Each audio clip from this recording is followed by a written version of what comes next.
quien vivió solo 47 años, dirigió las guerras independentistas de Venezuela, Colombia, Perú, Ecuador y creó a Bolivia. Mundialmente se le valora como uno de los militares más brillantes de todos los tiempos.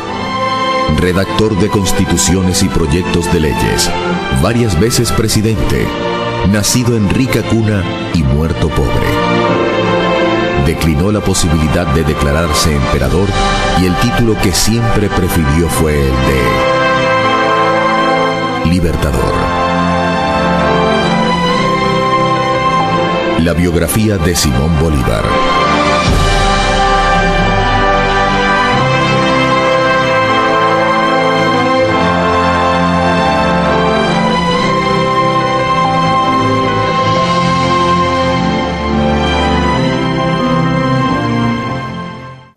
Corría el año de 1783 y era la ciudad de Caracas una incipiente población de menos de 45.000 habitantes. Venezuela apenas tenía 6 años de existencia como capitanía general, pues antes había sido una simple dependencia del virreinato de Santa Fe de Bogotá. El futuro libertador, Simón Bolívar, nace el 24 de julio de 1783 en su mansión familiar de la Plaza de San Jacinto. Es el cuarto hijo de una de las familias más acaudaladas de Caracas. Su fortuna alcanzaba para la época más de $8 millones. Como su madre está muy delicada de salud, la tarea de amamantarlo correspondió a 2 nobles esclavas negras, Matea e Hipólita, a quienes el libertador recordará siempre con cariño.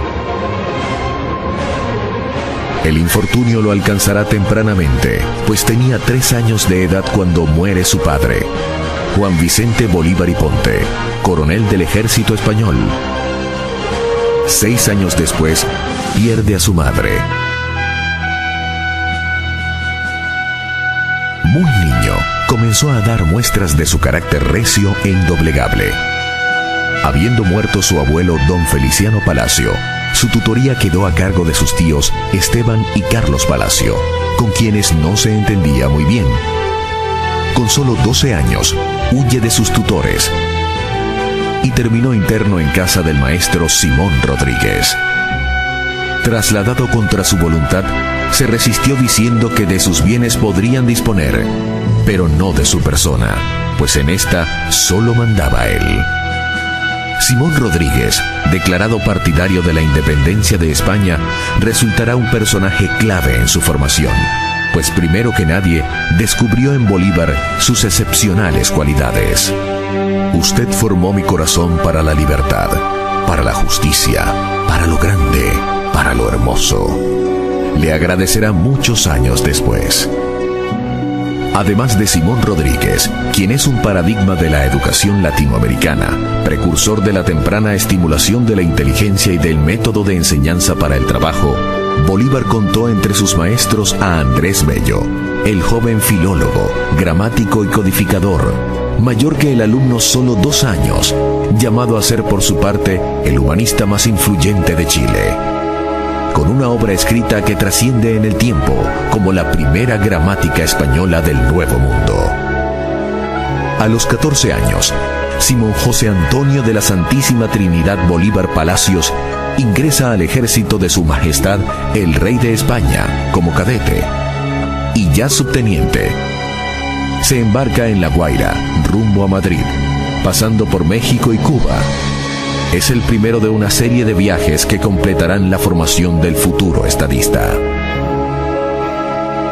La visión humanista del libertador se explica por la intensa actividad intelectual desarrollada en los años de su juventud, cuando en Madrid vivió en la casa del marqués de Ustariz. Bolívar pudo conformarse con las clases de etiqueta, esgrima y baile, imprescindibles para un joven de su clase social, pero se inclinó por los estudios literarios y científicos. En París, frecuentó al sabio alemán Alexander von Humboldt. Fue a tertulias literarias, a salones de arte y a charlas científicas e históricas en diferentes capitales europeas. Y aún en Caracas, se deleitó con jornadas culturales, las cuales después se convertirían en discusiones políticas. A los 20 años, Bolívar es por primera vez un hombre feliz. En septiembre de 1800 ya anuncia que quiere casarse con la distinguida joven María Teresa Rodríguez del Toro. 2 semanas después de casado, regresa a Caracas, donde monta un fondo de comercio, y ya lo han ascendido a teniente en el ejército de su majestad. Pero en uno de los insondeables giros del destino, la tragedia nuevamente lo alcanza.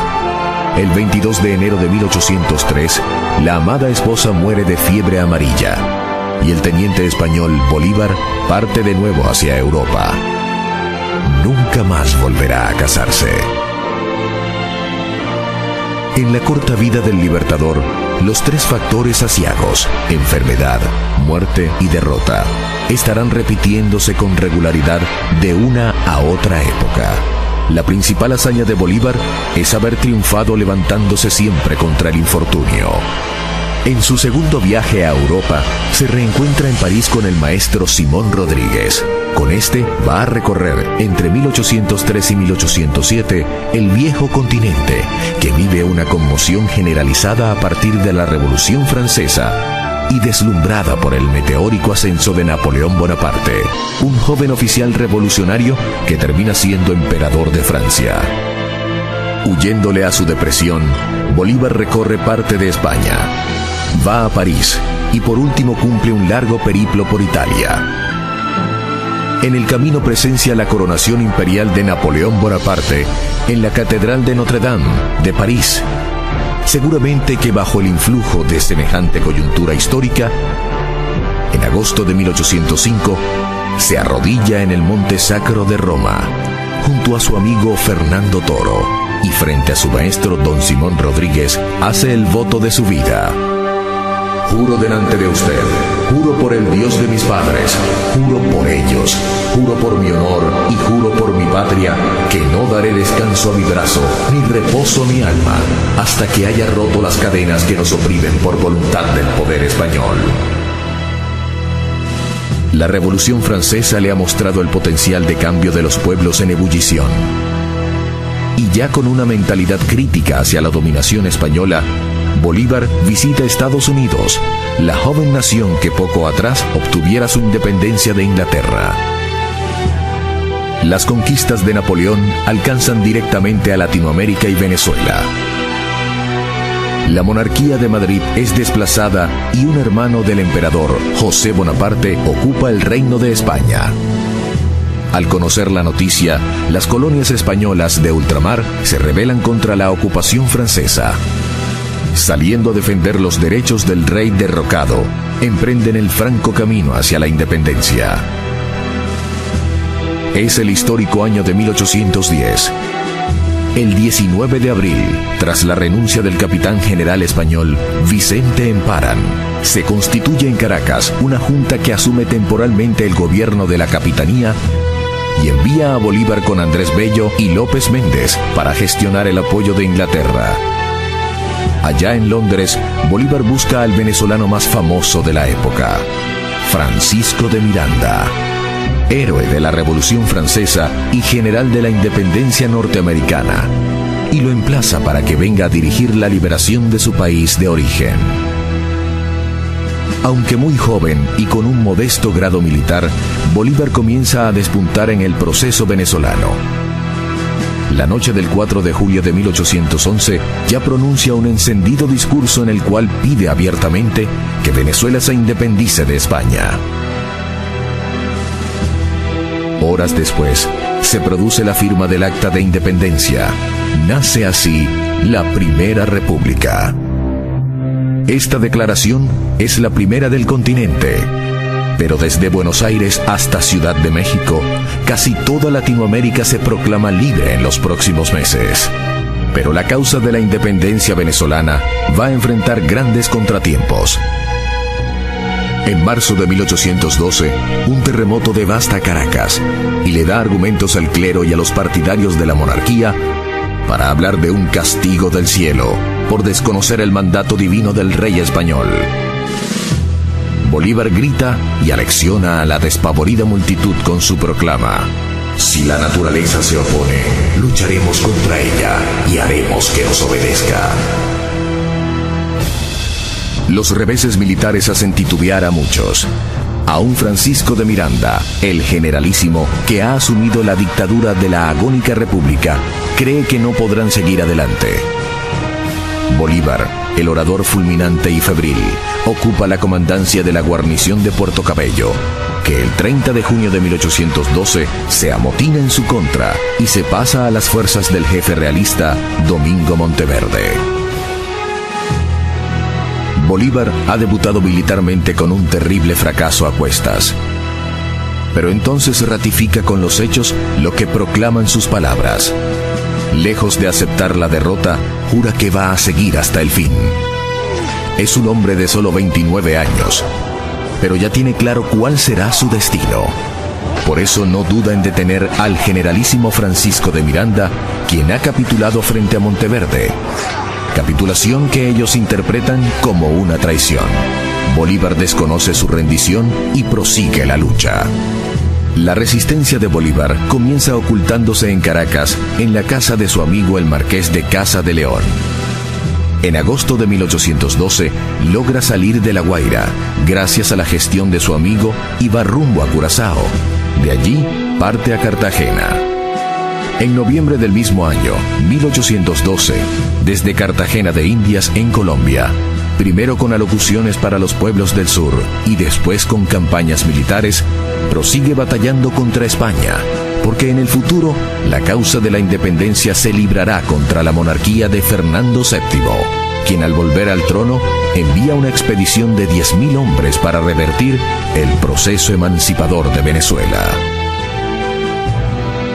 Aunque derrotado en Venezuela, Bolívar no se ha rendido y desde Colombia, entre diciembre de 1812 y febrero de 1813, desarrolla una vigorosa arremetida que le lleva a liberar varios pueblos de Magdalena, Barranca, Tenerife, Mompox, el Banco de Magdalena, Ocaña, hasta Cúcuta en la frontera con el Táchira de Venezuela. Con respaldo de la Confederación Independiente de Nueva Granada, el 10 de marzo de 1813 invade a Venezuela por San Antonio del Táchira, iniciando la célebre campaña Admirable, que en pocos meses lo llevará de triunfo en triunfo hasta Caracas. Con un ejercicio sorprendente de la audacia, la optimización de sus escasos recursos y notables hazañas militares, va de Cúcuta a Mérida, donde por primera vez lo aclaman como libertador. De allí a Trujillo, luego a Guanare, Barinas, Araure y Valencia, hasta llegar a Caracas en octubre del mismo año. Al impulso de semejantes proezas militares, se instala la Segunda República Libre de Venezuela. El 15 de junio de ese mismo año, 1813, mientras avanzaba la campaña Admirable, había dictado su célebre decreto de guerra a muerte. Españoles y canarios, contad con la muerte, aun siendo indiferentes, si no obráis activamente en obsequio de la libertad de América. Americanos, contad con la vida, aun cuando seáis culpables. Ha lanzado este ultimátum para obligar a cada quien a tomar posición. Con ello quiere crear una conciencia de unidad nacional entre los venezolanos y obligar a los comerciantes españoles a respaldar la causa independentista.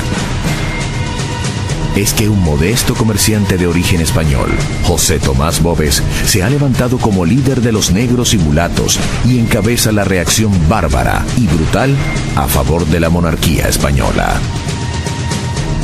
Corren los terribles meses de la Guerra Cruel, 1813 y 1814.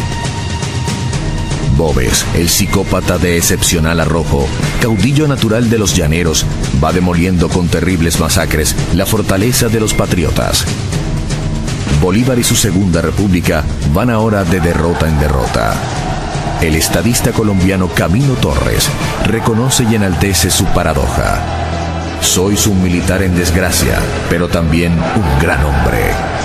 Para entonces, Bolívar actuaba institucionalmente como mandatario de la Confederación de Nueva Granada, que lo asciende a general de división y le encarga la campaña para someter a la rebelde provincia de Cundinamarca.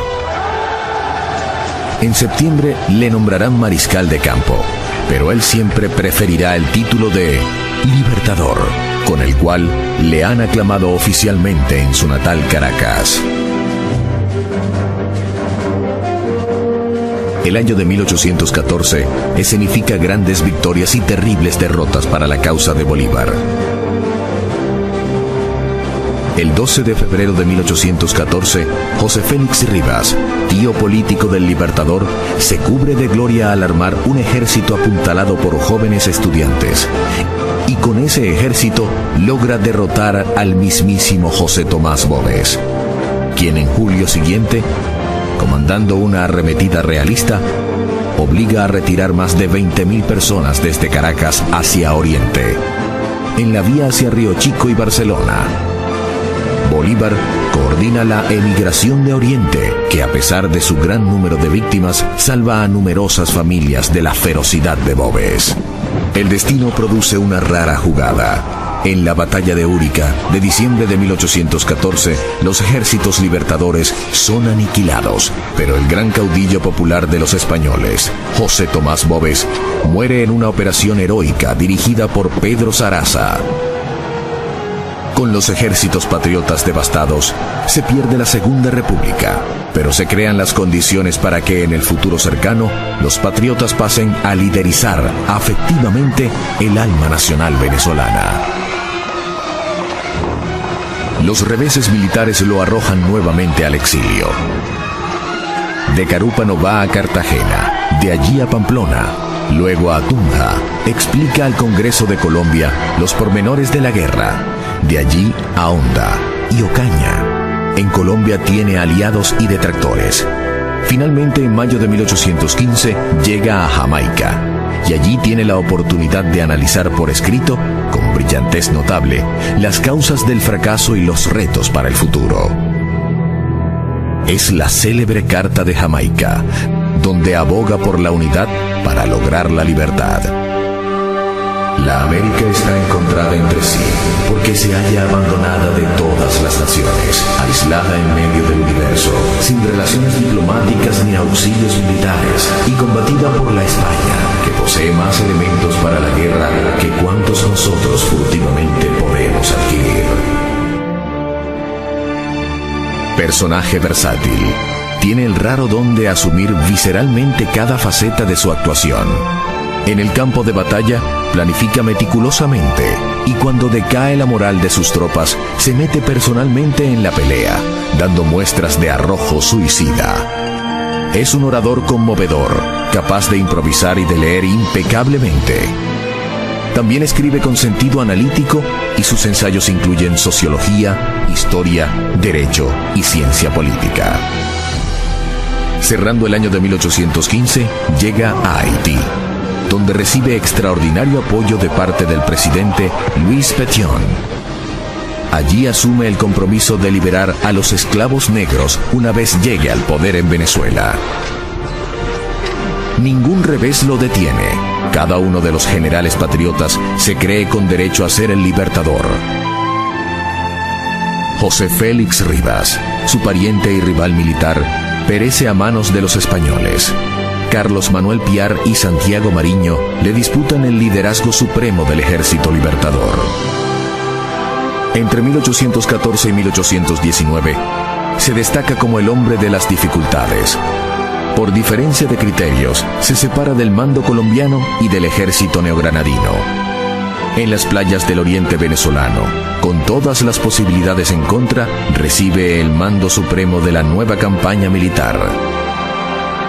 En el camino, decreta la liberación de los esclavos y autoriza la repartición de bienes incautados a los enemigos.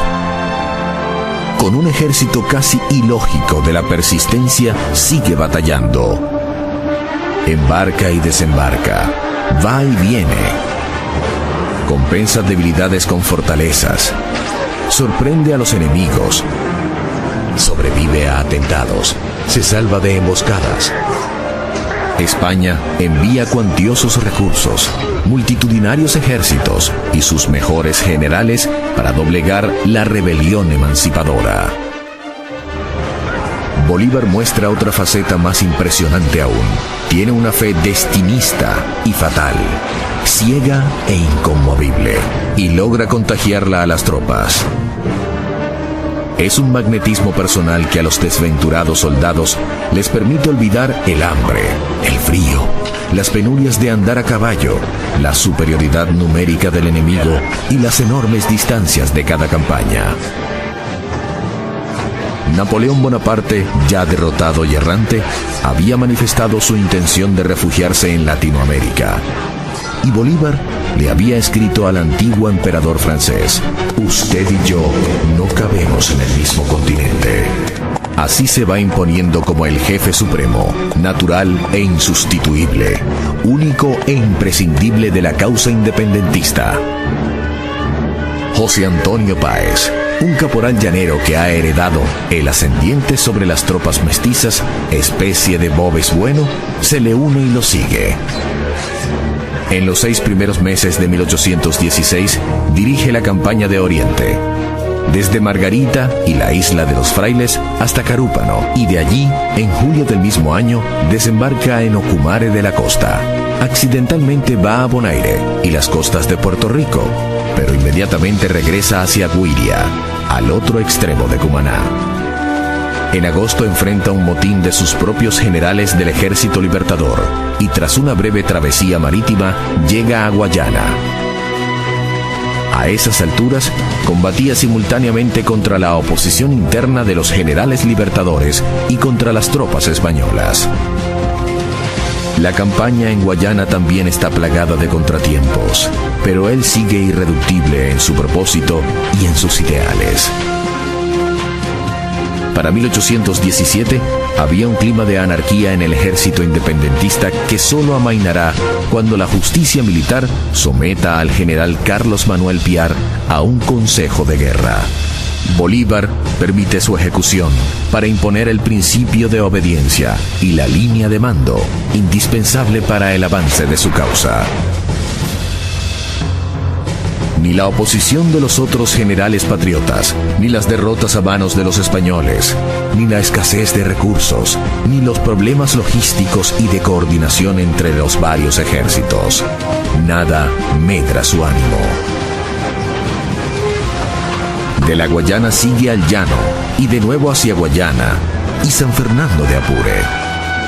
Ya en los difíciles años de su campaña oriental y llanera, manifestaba su idealismo por la unidad latinoamericana. En julio de 1818 le había escrito a la comandancia del Río de la Plata, Argentina, diciéndole que cuando lograra el triunfo, Venezuela los convertiría en una sola sociedad, para que la unidad sea la divisa en la América Meridional. Para principios de 1819, el milagro se está logrando. Ha consolidado la independencia en la inmensa extensión territorial de Guayana, Oriente y el llano de Venezuela. Y el 29 de enero convoca el Congreso de Angostura, desde el cual ya no solo reta a España, sino que advierte a Europa entera sobre la imposibilidad de restaurar la dominación borbónica sobre los pueblos americanos. La República de Venezuela, por derecho divino y humano, está emancipada de la nación española y constituida en un Estado independiente y soberano. De ese Congreso de Angostura nace el proyecto de República de la Gran Colombia, que comprenderá a Venezuela, Colombia y Ecuador.